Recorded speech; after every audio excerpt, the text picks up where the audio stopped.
Dad, Mom fainted. What should we do? We need to take her to the hospital. My daughter screams from the bathroom. She's calling for help from my husband, who's about to leave for work. While getting ready in the morning, I had a sudden dizzy spell in the bathroom and collapsed. Through my fading consciousness, I hear my husband's dismissive voice. Really? What the heck? I'm busy. She'll get up eventually. My husband has a foul temper and mouth, always leading to fruitless arguments every time we speak. By then, our relationship had deteriorated to the point where even talking to each other was unpleasant. Still, we're a family, so I thought he might at least offer a helping hand when there's trouble. His cold response pierced my heart. It's serious. She's not moving in the bathroom. Come on, Dad. You're an adult. Call an ambulance. My daughter, still in elementary school, is strong in her sense of justice. She's composed and can articulate what needs to be done even in times like these. Desperately, she clung to my husband. I have a company trip now. I can't miss it. You'll have to handle things here. With those words, my husband left without coming near me or calling an ambulance. It left only my crying daughter and me, losing consciousness. Don't go, Dad. I hate you, Dad. I hear my daughter screaming. The guilt towards my daughter was more overwhelming than my own ailment. I couldn't believe he would say such heartless words to our daughter who's just in elementary school. How much must she be hurting now? If only I had done something sooner. And then, a few days later, there had been no contact since then. Finally, my husband called home. I'm coming home today. Have dinner ready. By the way, how's Mom? He asked cluelessly, seemingly forgetting the panicked state of our daughter that day. Over the phone, my daughter replied in a calm voice. Mom, she's about to be cremated. My name is Sarah. I'm a 35-year-old mother raising a third grader.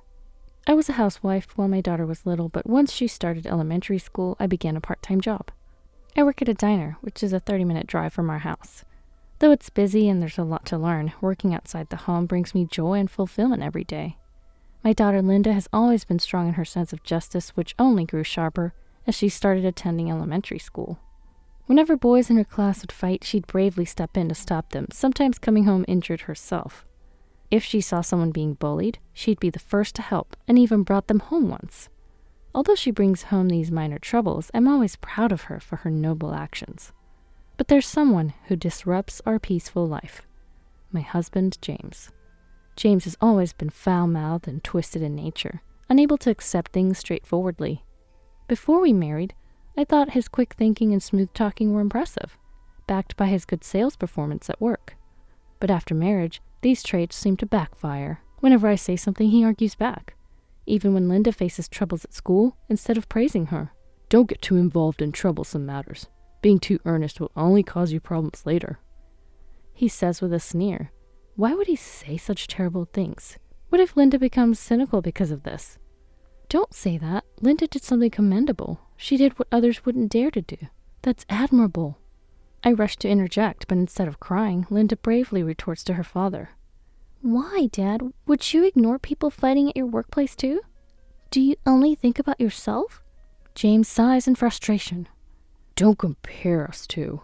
The adult world is different. It's not like elementary school where teachers and parents handle everything for you, he said, getting up and leaving the table, trying to justify himself while shifting the point of discussion embarrassingly as an adult. This is why parenting is such a hassle, he muttered to himself as he walked away.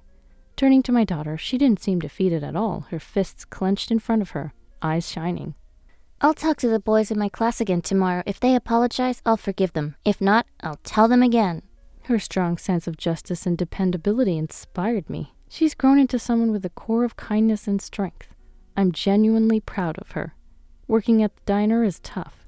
Taking orders, serving food, clearing tables after meals, helping in the kitchen, and working the cash register. I have to juggle everything at once, and during busy hours, it feels like my head will explode. The constant standing and walking also physically exhaust me. Despite the challenges, the joy of the work keeps me going, but I'm always completely drained by the time I get home. Moreover, Linda attends dance school, and on my days off, I'm busy with her recital preparations and accompaniment, along with household chores and social obligations. I can hardly remember the last time I had a proper rest, as my daily schedule is always packed. Still, I want to let my daughter pursue her passions. It's this desire not to make my family feel deprived that keeps me going.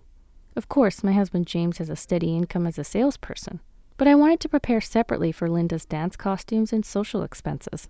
Hey, Linda and I will be at dance school all day tomorrow, so you'll need to take care of your own meals.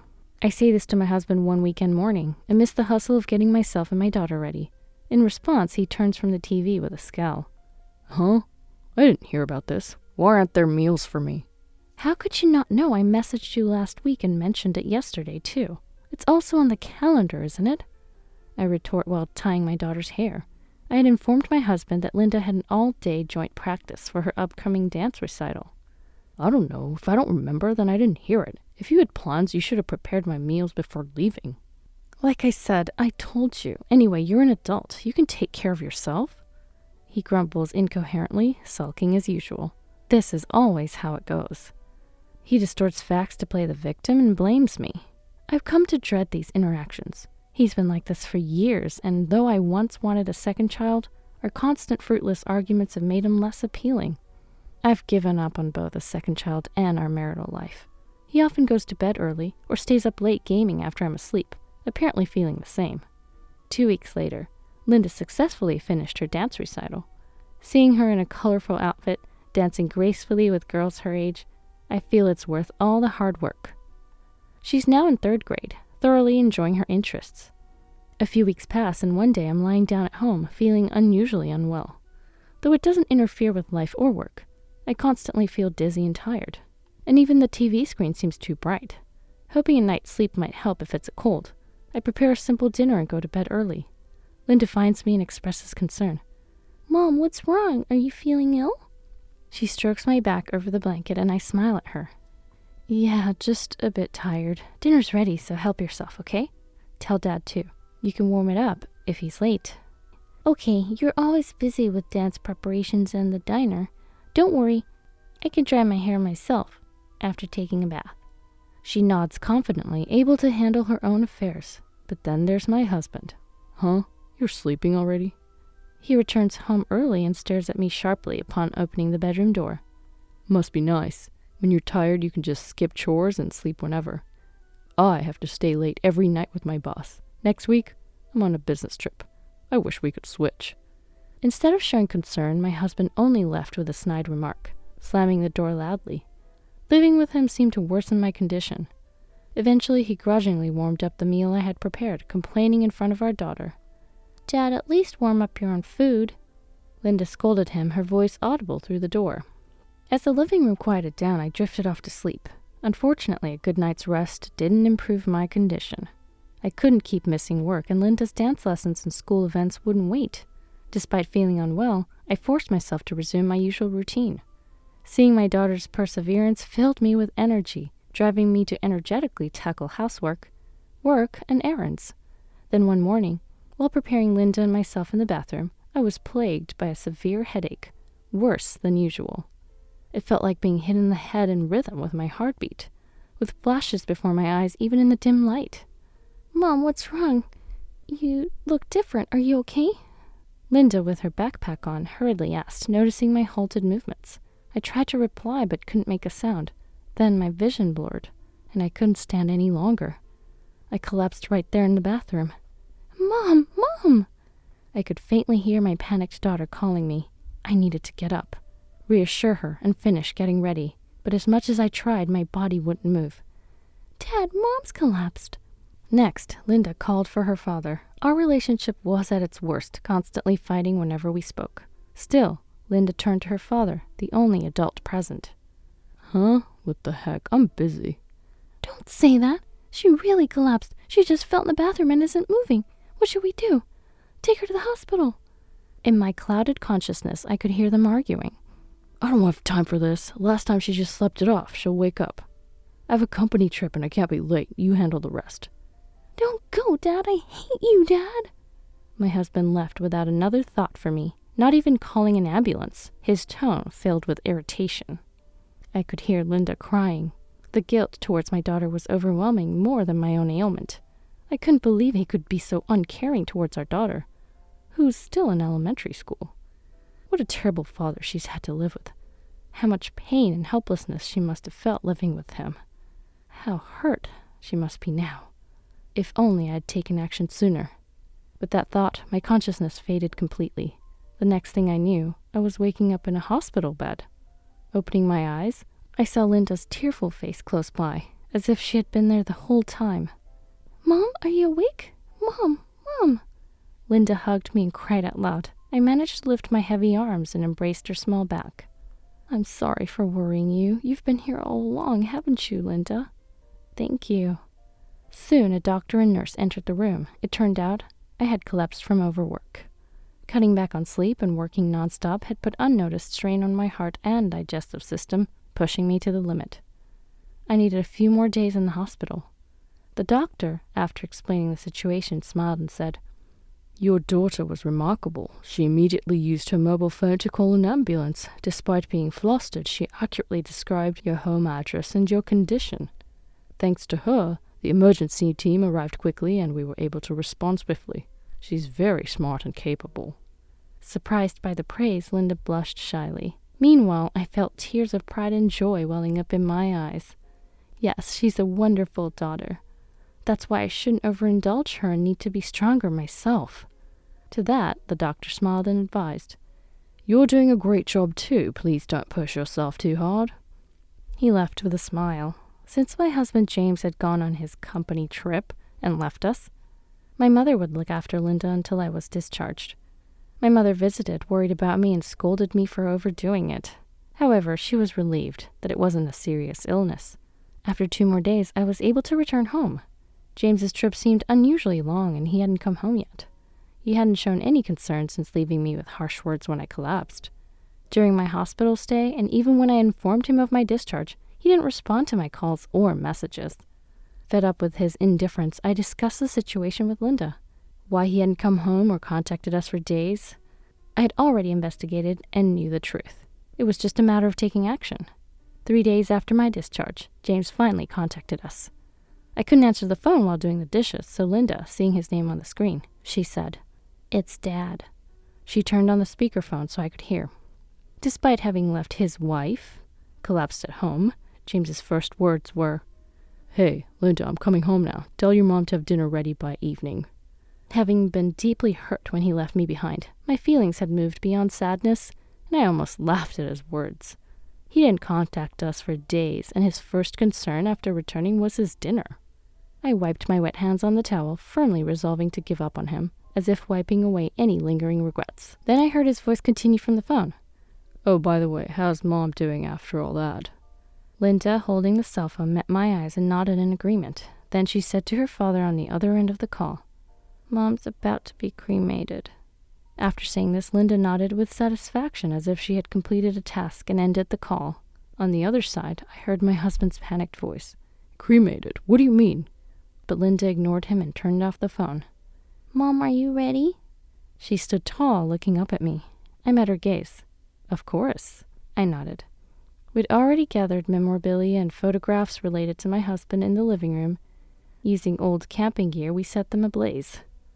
Letters, photos, movie tickets from our dates all turned black and charred. The fire spread, creating a large campfire-like blaze in our yard. Eventually, even the hard-to-burn items lost their shape. Jewelry gifted by him, a corkscrew and wine opener he used only for drinking, small plates, all were engulfed by flames. Disappointed to the core by my husband's actions, Linda and I decided to burn and erase all memories and items related to him. The items crackled and burned. Linda and I watched solemnly. After several minutes, a loud voice suddenly came from the entrance. "Hey, what are you doing?" It wasn't a surprised neighbor. It was my husband's voice. He arrived with his carry-on bag, gaping in shock. Linda calmly said to him, "I told you, we're burning it." Then my husband, looking pitiful, sat down in front of the raging flames. "Burn it? When you said that, I thought something happened to..." He tried to show relief. I glared at him coldly. "Did you think I was being burned? That I had died? You misunderstood, or is that what you hoped?" He bit his lip awkwardly, frozen in place, watching the fire. Linda purged him quickly. "What do you mean, Dad? Mom was hospitalized after that. It was serious. But you did nothing, didn't visit, didn't answer calls. Why didn't you care about Mom?" Challenged by Linda's assertive manner, my husband seemed even more upset. "Hey, don't get so angry. It's not childlike." Linda didn't back down and retorted. It's not about being childlike. Why didn't you contact us for 5 days? I told you I was on a company trip, didn't you hear? It's tough. Always with colleagues, constantly having to be considerate. You wouldn't understand. Enough already. He tried to enter the house, but Linda grabbed his clothes. There's no way that's true. You had several days, right? If you were busy, just say so. One message would have been enough. Why do you always say such unpleasant things, Dad? Do you really dislike Mom that much? I was busy, okay? I had no time for calls. I was under my boss's watch from morning to night. Even during meals, even in the bathroom. No matter what happened to Mom, it has nothing to do with work. Frustrated by my husband's attempts to evade responsibility with his stories about the company trip, I was fed up. I work a part-time job too. I've seen other part-time or full-time workers scrambling when a family member falls ill. Even if his explanation was true, it's impossible that he couldn't have contacted us once. That is, even if it were true. Enough with the ridiculous lies. Angry, Linda and I confronted my evasive husband. I looked at him squarely, my face stern. Don't think you can deceive us with your pathetic excuses. You wanted to go on a trip with your affair partner, even if it meant abandoning your family in a crisis. Huh? His face twisted and paled at once. In the 3 days since my discharge, before I could contact my husband, this is what happened. I had been hospitalized for 2 days prior, and despite informing him, he hadn't responded. Suspicious of his silence, I called his company. Worried something might have happened to him while I was incapacitated. I had felt his attitude worsening even before this. When I called, expecting the company to be on a trip, a female employee answered. She informed me there was no company trip and that my husband had taken several days off. Feeling embarrassed, awkward, and angry with my husband, I thanked her and quickly ended the call. He lied about a company trip to take a vacation. He left with big luggage, ignoring family troubles, going MIA. It was all too suspicious. I felt my suspicions solidifying as I entered his private room. I turned on his computer, easily finding the login password on a post-it in the drawer. Then I opened his browser and his social media account. Immediately, numerous records of his affair appeared. Endless sweet exchanges and messages interspersed with photos. Unbelievable. He abandoned his family to have a secret affair with another woman. I was already fed up with his behavior and words, but seeing concrete evidence of his infidelity was shocking. He was the man I married, fathered a child with, raised together. Looking at the woman's social media, I realized she worked at the same company as him. She was beautiful, but that didn't matter. Following the content, it became clear that his current absence was an affair trip. They spent a full 5 days at resorts and tourist spots. How relaxing. Leaving your collapsed wife behind to go on a romantic trip with your mistress. And then I discovered that she didn't even know he was married. My husband had inexplicably set his social media profile to single, and in their exchanges, talked about wanting to get married soon. I almost felt contempt for the other woman, but it was clear that my husband was the one at fault. Did he hate this family so much? Did he want a new woman that badly? Anger boiled up inside me, and I firmly decided on divorce. I turned off his computer, along with any last feelings I had for him. I told my daughter Linda about my decision to divorce. She seemed a bit sad, understandably, but her anger over the situation seemed to prevail, and she agreed in the end. That's when we decided to burn all the memorabilia associated with my husband. Back to the present situation. How nice for you, a 5-day affair trip. I'm envious, I said, glaring at him sharply. I pulled out several sheets of paper from my pocket and thrust them in front of his face. They were printouts of the messages I found on his computer. Seeing them, his face turned red as he stammered. What is this? Whose social media is this? It's yours, right? Using your real name for an affair on social media? What were you thinking? I was merciless with my husband, who tried to continue his pitiful deception. Digital footprints can be damning. Be careful with how you handle the internet. Damn it. So what if it's true? You went through my computer without permission? That's an invasion of privacy. If you didn't want this, you shouldn't have had an affair. It's natural to worry when you go silent like that. You were too busy with your other women to care about us. He tried to interrupt me, but I cut him off, grabbing his hair. You didn't check up on her, did you? How did you find out about the trip? I investigated. I found out she's your colleague and that you lied about the company trip. I called your office. I always knew you were bad, but this is just too much. Obviously, we're getting a divorce. As I spoke, he became increasingly enraged. Then he violently kicked a large travel bag nearby, making a loud noise. You called the company? What are you doing? You've just ruined my reputation there. His nonsensical anger was met with my cold gaze. You're bold to talk about reputation when you're cheating on your wife with a coworker. Yeah, you have it easy. Part-time jobs, dancing, having fun. When things go wrong, you just divorce, huh? You have no idea how much I have to humble myself at work to provide for you. I'm tired of supporting you. I want to be comforted. It's more comforting to be with a young and cute girl than an old wife like you. I was speechless at his stereotypical abusive rant. It was astounding how he could say such things. If you want a divorce, fine. Think you can live on your salary? It's impossible. You and Linda depend on me. Out of pity, I'll take custody of Linda.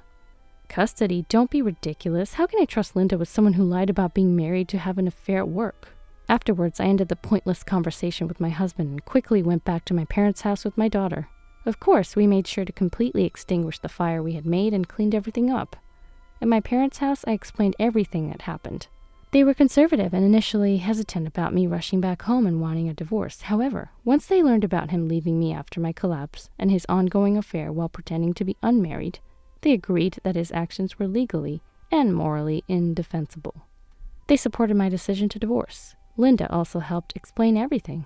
The day I collapsed, our conversation in front of the burning items, and my parents seemed deeply moved by their granddaughter's earnest words. In the following days, with my parents' help, I found a reliable lawyer. Meanwhile, I continued my part-time job, and Linda continued going to school and dance classes. Since my parents' house was closer to our old home, we could maintain our usual routines. We decided to proceed with the divorce through the lawyer. My husband made various excuses, but we had the incriminating evidence of his social media history and his declaration in front of us about preferring young women. Furthermore, his company's investigation into his emails revealed a plethora of evidence of his affair with a female colleague. He eventually admitted to the affair and agreed to the divorce in front of the lawyer, but still. I won't give up on custody. Without my income, Linda can't have the same lifestyle. You two have had enough fun already. He insisted. The discussion never seemed to end, and our lawyer was about to start preparing for a trial. We braced ourselves for a long divorce process. However, 3 days later, I've changed my mind. I don't want custody. Let Sarah raise Linda. This unexpected message came from my husband to our lawyer. He had been adamant about custody, so the lawyer repeatedly confirmed his decision. Nevertheless, he insisted he no longer wanted custody. Though I was stunned by his capriciousness, we quickly moved to finalize the alimony and child support, and the divorce was swiftly completed. We didn't want him to change his mind again. We also sought compensation from his mistress, identified easily through her openly public and real-named social media account. With a weight lifted off my shoulders, I started preparing for a new life. Not wanting to burden my parents further, I looked for a full-time job and a place for Linda and me. A month later, I hadn't found a new job yet, but my current boss, recognizing my situation, raised my salary. We found a place to live and were preparing to move when a call from my ex-husband came to my parents' house. I'd already blocked his number on my phone, so he called my parents directly. Hearing my mother's anxious voice calling me, I decided to answer the phone. "What do you want now?" As I answered the phone, my husband's voice was hesitant. Actually, I want to raise Linda. "What?" I blurted out, surprised by his inconsistent and irresponsible attitude. No, it's not that I didn't want her. I think I should be the one taking care of her. His reasoning was vague and unsatisfying. "Why do you keep changing your mind? Just say it clearly," I demanded. When I questioned him strongly, my ex-husband replied irritably. Well, it can't be helped. She said she didn't want a stepchild if we were to remarry. So I reluctantly gave up Linda's custody. I wanted to marry her. "The woman from your office you had an affair with? You have the nerve to talk to me about her? Is this some kind of harassment?" It seemed he initially wanted Linda's custody, but gave it up to marry his mistress, only to change his mind after being dumped. "Why are you telling me this now?" Yeah, listen, I was gonna marry her, but she left me. She was after my salary, and now she's with some rich entrepreneur. She dumped me. Apparently, his mistress was after money and dumped him for someone richer. What a mess. Why am I even hearing about this? I couldn't care less about the breakup story of my ex and his mistress. Does this have anything to do with me? I asked. You don't get it. Since she dumped me, there's no point in giving up Linda anymore. I want her back. Hearing James spew such nonsense made my frustration reach its peak. Do you have any idea what you're saying? Don't treat our daughter like an object. You never seriously thought about raising her. I'm so sick of your awful personality. He continued, sounding almost tearful. Is there still more to this? I have nothing left to say to him. Don't be angry. We're still a family, right? Besides, you calling the company about the trip made my affair public. Now everyone at work knows. I'm being gossiped about and my boss won't give me work. You've ruined my reputation at the office. My ex yelled. taking out his frustrations of being dumped on me, making me feel awful. I remembered Linda saying he only thinks about himself. That statement was absolutely correct. This man is unbearably selfish. Enough! How many times do I have to say this? I will never forgive what you did to me and my family. I will raise Linda, and you will pay the child support and compensation as agreed. There's nothing more to discuss with you. I ended the call abruptly, exhausted by the absurd conversation. It felt like a prank call, leaving me drained and puzzled. A few weeks later, after we moved to our new home, I casually checked social media, and though I wasn't interested, I ended up checking the ex-mistress's social media page out of habit. Her page was filled with unbearable complaints and whining. She had been living with her boyfriend, a CEO, but he discovered the affair compensation claim at their new home. Of course, he found out and dumped her. She claimed ignorance about my ex-husband being married and now felt wronged and abandoned, wondering what to do next.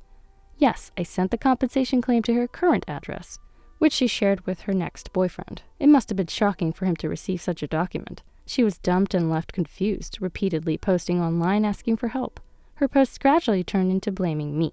She claimed it wasn't an affair because she didn't know he was married. But no one took down the compensation claim. Everything was messed up because of that man's wife, me. She expressed her desire for revenge, but fortunately she didn't know my current address or contact details. I'm careful with my privacy and don't use social media that can reveal my identity. Her anger had nowhere to go, and she likely faced financial burdens due to the compensation. Later, I heard she'd left her job because of the discomfort, and around the same time, my ex also resigned for similar reasons. Meanwhile, 2 months after moving, I found a full-time job. A regular customer from the diner I used to work at, who turned out to be an executive at a nearby company, had noticed my hard work and offered me a job in sales. I gratefully accepted the position at his company. As I was busy with my new job, my parents informed me that my ex had shown up at their house. I had not given my ex our new address and had blocked his calls on my phone. So he went to the extreme of showing up at my parents' house. He begged for forgiveness for his affair, saying it was all in the past, and desperately wanted custody of Linda. My father, still furious with him, was there. He told him, "You irresponsible liar. I will never let you see my daughter or granddaughter again. There's no chance of you getting custody. Leave now and don't come back." Afterwards, my ex struggled to find a new job. Apparently, his untrustworthy nature reflected in his appearance, as he remained unemployed. Even when he turned to his parents for help, they already knew everything and refused to assist him. He continued to look for work, supplementing his income with part-time jobs to pay the compensation. What will become of my ex's life? The deceitful liar, abandoned by both his wife and mistress, ended up alone and unsupported. Linda, as usual, was bright and active. In 4th grade, she became a class representative and a leader in her dance group. The thought of her performing center stage at the next recital filled me with excitement. "Sorry, I've been too busy with work to keep up with your practice," I said to her upon returning from work. "Don't worry about it. I'll take care of myself, especially since you're working hard. But you've got to come to the recital," she said, smiling brightly. "Of course. I've adjusted my work schedule. I'm really looking forward to it. Grandpa and Grandma said they'll come too." "Really? That's great." My parents often visited our new home to help out and were delighted to watch their granddaughter's growth. Linda was very fond of them and was thrilled to know they would attend her dance recital. I might still cause some difficulties for Linda, but I hope she continues to be surrounded by kind and honest people. Linda, who bravely confronted her father, could fend off unpleasant people herself. Yet I will always be there to support her.